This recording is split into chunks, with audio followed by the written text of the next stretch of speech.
Mesdames, Messieurs, bonjour. Ravi de vous retrouver pour cette nouvelle édition du JT Cultures et Marchés. Nous commencerons cette émission en expliquant la forte volatilité qui règne sur les marchés.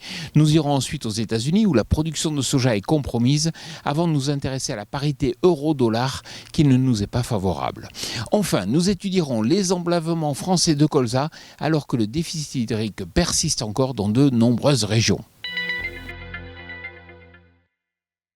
Incroyable volatilité. Depuis le début du conflit ukrainien, les cours du blé ont grimpé de près de 140 € par tonne avant de quasiment tout reperdre depuis fin mai.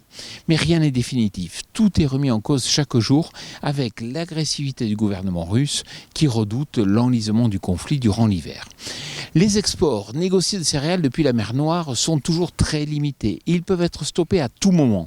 Il y a enfin d'autres incertitudes. La météo par exemple, avec des potentiels de culture des maïs européens et américains déjà compromis.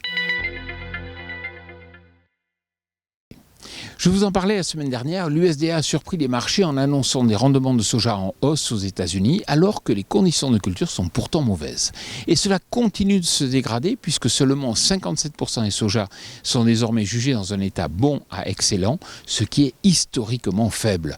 Cela devra donc être suivi de près, de même que les semis brésiliens qui pourraient être perturbés par le retour du phénomène climatique La Niña. Ça y est, la parité euro-dollar est passée sous le seuil symbolique de 1, retour au plus bas, donc depuis 20 ans.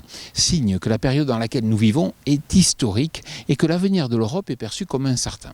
Pourquoi cette tendance ? Tout d'abord, parce que le dollar se renforce suite à la volonté de la Fed d'appliquer une politique stricte visant à combattre l'inflation.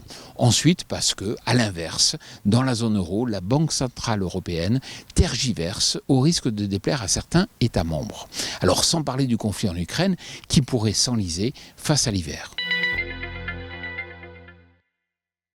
1 million d'hectares, ce serait le seuil psychologique à dépasser pour les emblavements de colza en France. En effet, compte tenu du déficit hydrique qui reste toujours une réalité dans de nombreuses régions, les semis sont entravés.